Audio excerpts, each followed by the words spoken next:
Y'all ready to be history? Get started. Welcome. Hi. Hello, everyone. To the Pro Audio Suite. These guys are professional. They're motivated. Thanks to TriBooth, the best vocal booth for home or on-the-road voice recording. And Austrian Audio, making passion heard. Introducing Robert Marshall from Source Elements and Someone Audio Post, Chicago. Darren Robbo Robertson from Voodoo Radio Imaging, Sydney. Tech to the VO stars, George the Tech Whittam from LA. And me, Andrew Peters, voiceover talent and home studio guy. Line up, ladies! Here we go. And don't forget the code TRIPAP200. That will get you $200 off your TriBooth. And of course, Austrian Audio, making passion heard. An email came via our union here in Australia, the MEAA, talking about voiceover auditions, and they want talent to do auditions only on a phone. I can kind of see why they're thinking of that, but the issue I've got is that phones are not that bad. There's too many roadcasters in this conversation. Yeah, that's right. Yeah.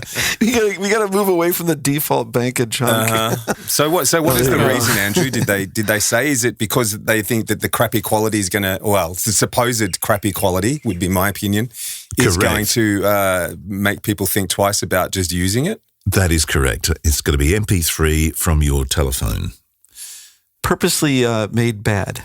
But is it really? Correct. I mean, we've talked about this on the show before. I mean, the iPhone in a the microphone in an iPhone is spectacularly good. So what's the point? Or is it more that the consumer doesn't care anyways? Meant to be an equalizer so everybody sounds equally mediocre. The Meequalizer? The Meequalizer. Is that the Joe Meek mediocre? The Meequalizer will inherit the voiceover industry. Or you're saying so that they purposely don't use the audition for the job? Correct. Yeah, it's like protection. I guess that makes sense. I mean, I know in the States, people love it when they get their auditions lifted and they don't have to record it again. Yeah, It happens all the time. Yeah. Yep. But Or you record them anyways and you still use the audition. oh, that happens too. Yes. Yeah. Yeah. So that's fascinating. So did you get a direct answer as to why, or is it just a mandate, don't ask questions? It kind of came via my agent who's forwarded it from the union. There's also a disclaimer form as well to protect you, so that you have to read a disclaimer on your audition saying that my voice cannot be used for AI and blah, blah, blah, blah, blah. Yeah. So it's all about AI, but it's kind of like the more I thought about the iPhone thing, particularly iPhone and an iPhone 15, you can get away with using that actually for broadcast, really. Yeah. If it's done correctly, yeah. If you record in a quiet, well-tuned environment, you're going to have a very good sounding iPhone recording. Yeah. A well-placed iPhone will sound better than a poorly placed U87. Absolutely. Yes, true. There you go. Well, so maybe the directive should have been stand on your local street corner and record on your phone. Maybe that should have been. Or just ask Robert. Yeah. How to, Yeah. Just listen to the Pro Audio Yeah. Suite. Any episode, just check out Robert and you'll get a good idea of what to do. No, you should run the Hoover or the vacuum cleaner while you're doing your audition. Yeah. Or you could record in my place, kids screaming, toilets flushing, all the fun stuff. There you go. Yeah, that's right. Or toilets screaming and Yes, and kids flushing. Yes, exactly. yeah. That's fascinating to me. So what medium are you recording with? Just to the voice memo app on your phone? I'm assuming so. I used the phone once to muck around with when I bought a Rode microphone that plugged into your phone. Right. And I think I used GarageBand from memory. I can't remember off the top of my head, but I never record on the phone anyway. But if this is the new directive, I don't really know whether it's going to achieve much because, all right, so someone's not going to use it for the real job, so you're not going to get it stolen. They can still use it for AI because if you're training a robot, then it doesn't matter what it sounds like, really. Still good enough to train an AI bot, yeah. Yeah. And then again, the other thing is, of course, if you send in an audition that sounds like shit, you don't want the person at the other end to go, oh, God, their studio's awful. I won't be using them. Well, this is the thing. Are they going to be told that you're auditioning on your phone, or are they just going to get your audition expecting that you're going to be in your booth in your home? Well, I don't know. And the other thing is, of course, it's a directive here. But I mean, what if I'm auditioning for another country? Why don't they just take all the auditions and run it through a plugin that makes it sound like crap? Boy, you could do that as well. Well, just give it a 4K low pass. Be done with it. Yeah. So just real sounds like a telephone. Yeah. Yep. I mean, Okay, really how about easy. this? Okay, I got it. Ready? When they post it, they just put a little watermarker in there that goes, Voice Jungle. Do you remember, this is probably a long time ago, but there was a point at one stage they were worried about records being bootlegged. And they used to put there was some kind of weird frequency when you tried to dub something across, it would have this weird frequency through it. Oh, really? Yeah, I think on tapes. Yeah, they tried to do cassettes. something that would mess with the bias of a tape. The bias So tone. you couldn't make a dub of it. And then later in CDs, you found that with the, remind me of the code, SPDIF had the SRC.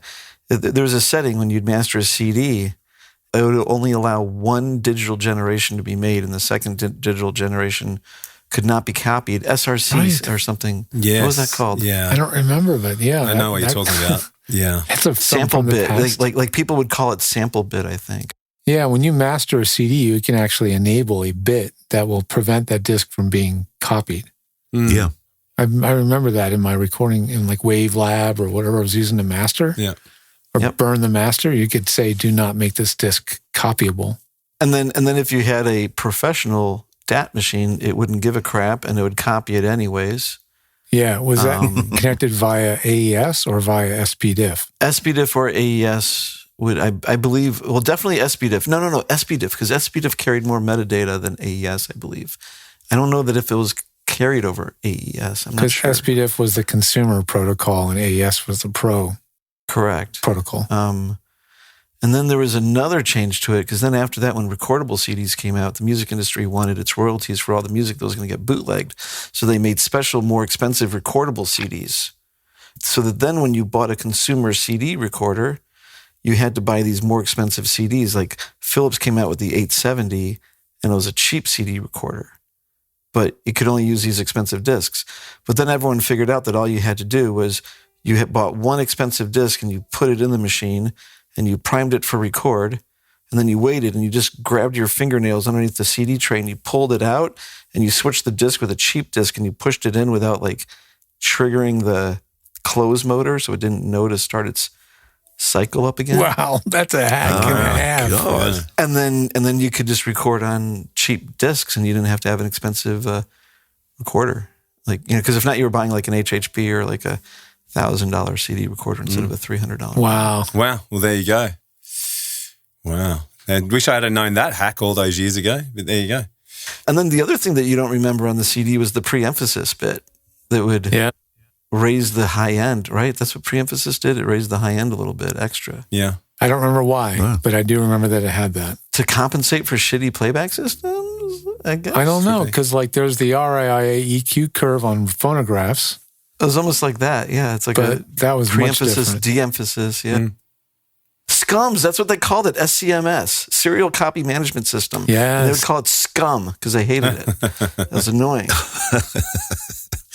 Well, I mean, based on that, scum, why don't they do it? Why don't we have a scum in our DAW so we just hit that when we record? So it sounds great, but no one Send can it copy out on CD. Oh, Send your people demo out are on CD. talking about things like this, like trying to find a way to be able to track the media from even where it all goes. So, for instance, if you have a sound effects library, the sound effects can be seen inside of the mix that they are.